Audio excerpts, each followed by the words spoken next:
லோக்சபா தேர்தலில் புதிய சரித்திரம் படைக்கும் காங்கிரஸ் 3 மாநிலங்களை கொத்தாக தூக்கி சாதனை, அதிர்ச்சியில் மோடி.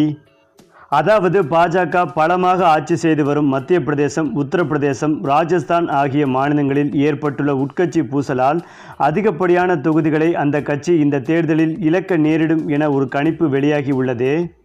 அந்த வகையில் கெஜ்ரிவால் மீதான வழக்கில் முதல் தகவல் அறிக்கையானது 2022 ஆகஸ்டில் போடப்பட்டது. அதை சிபிஐ தான் போட்டது. அதன் பின்னர் தான் அமலாக்கத்துறை சட்டவிரோத பண பரிவர்த்தனை வழக்கில் இந்த வழக்கில் கையில் எடுத்தது. அதுவும் சரியாக தேர்தல் தொடங்க உள்ள ஒரு மாதத்திற்கு முன்பாக கைது நடவடிக்கையை மேற்கொண்டது. இந்த வழக்கை எதிர்த்து தான் கெஜ்ரிவால் உயர்நீதிமன்றம் போனார். அதன் பின்னர் உச்சநீதிமன்றத்தை நாடினார். அதை விசாரித்த உச்சநீதிமன்றம் 2 நாட்கள் முன்னதாக கெஜ்ரிவாலுக்கு ஜூன் 1ஆம் தேதி வரை ஜாமீன் வழங்கி உத்தரவிட்டது. அதேபோல் கெஜ்ரிவால் ஜாமீன் பாஜகவின் இமேஜை பாதித்துள்ளது. இதுவரை கெஜ்ரிவால் 3 முறை சட்டமன்ற தேர்தலில் வெற்றி பெற்றுள்ளார். டெல்லியில் செல்வாக்குள்ள அரசியல் தலைவராக இருந்து வருகிறார். முதலமைச்சராக அவர் இருந்தாலும் அவரது கட்டுப்பாட்டில் எந்த இலாக்காவும் வைத்து கொள்ளவில்லை. எனவேதான் இந்த விஷயத்தில் கெஜ்ரிவால் குறித்து டெல்லி மக்களிடம் ஒரு அனுதாப அலை உருவாகிவிட்டது. அவரது கைது இப்போது பல சந்தேகங்களை விவாதிக்க வைத்து வருகிறது. அது நேரடியாக பாஜகவை பாதிக்கும்படியாக மாறி உள்ளது. ஹிந்தி மாநிலங்களில்தான் பாஜக பலம் வாய்ந்ததாக உள்ளது. அதாவது குஜராத், மத்திய பிரதேசம், ராஜஸ்தான், டெல்லி, ஹரியானா, உத்தரப்பிரதேசம் ஆகிய மாநிலங்கள்தான் பாஜகவின் கோட்டைகள். கடந்த 2019இல் இந்த மாநிலங்கள் எல்லாம் தான் பாஜகவிற்கு மிகப்பெரிய கை கொடுத்தன.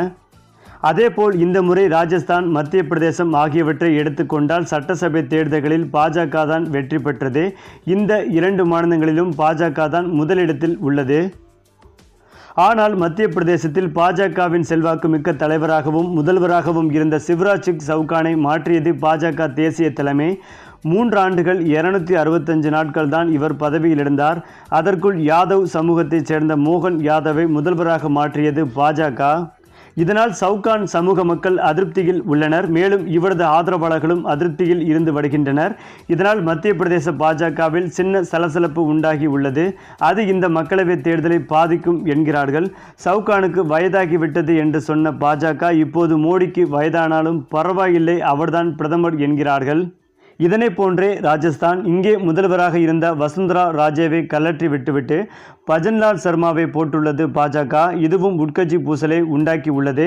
கடந்த முறை ராஜஸ்தானில் பாஜக 25க்கு 24 தொகுதிகளில் வெற்றி பெற்றது. இந்த முறை அது நடக்கவே நடக்காது. இதே மாதிரி தான் உத்தரப்பிரதேசத்திலும்.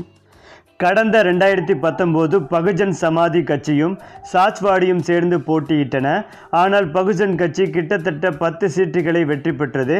சமாஜ்வாதி அந்தளவுக்கு வெற்றி பெறவில்லை. காரணம், தலித் ஓட்டுகள் அகிலேஷ் யாதவ் கட்சிக்கு கிடைக்கவில்லை. ஆனால் யாதவ் மற்றும் முஸ்லிம் ஓட்டுகள் மாயாவதிக்கு கிடைத்தது. எனவே இந்த முறை அதனை உணர்ந்துதான் சமாஜ்வாதி கட்சி பகுஜன் சமாஜ்வாதி கட்சியுடன் கூட்டணி வைக்கவில்லை, காங்கிரஸ் கட்சியுடன் கூட்டணி வைத்துள்ளது. இதனால் யாதவ், தலித், முஸ்லிம் ஓட்டுகள் இந்த அணிக்கு கிடைக்க வாய்ப்புகள் உள்ளது. இந்த கூட்டணியால் யோகிக்கு நெருக்கடி முற்றி உள்ளது.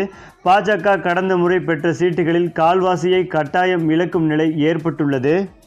மேலும் மறைமுகமாக மோடியை ஆதரிப்பதாலும் பகுஜன் சமாஜ்வாதி கட்சிக்கு அதிகார சண்டை உண்டாகி இருப்பதாலும் காங்கிரஸ் கூட்டணி கிட்டத்தட்ட 40 இடங்களுக்கு மேல் வெற்றி பெறக்கூடும் என்றும் மாயாவதி பழைய இடங்களை இழக்க நேரிடும் என்றும் சொல்லப்பட்டு வருகிறது.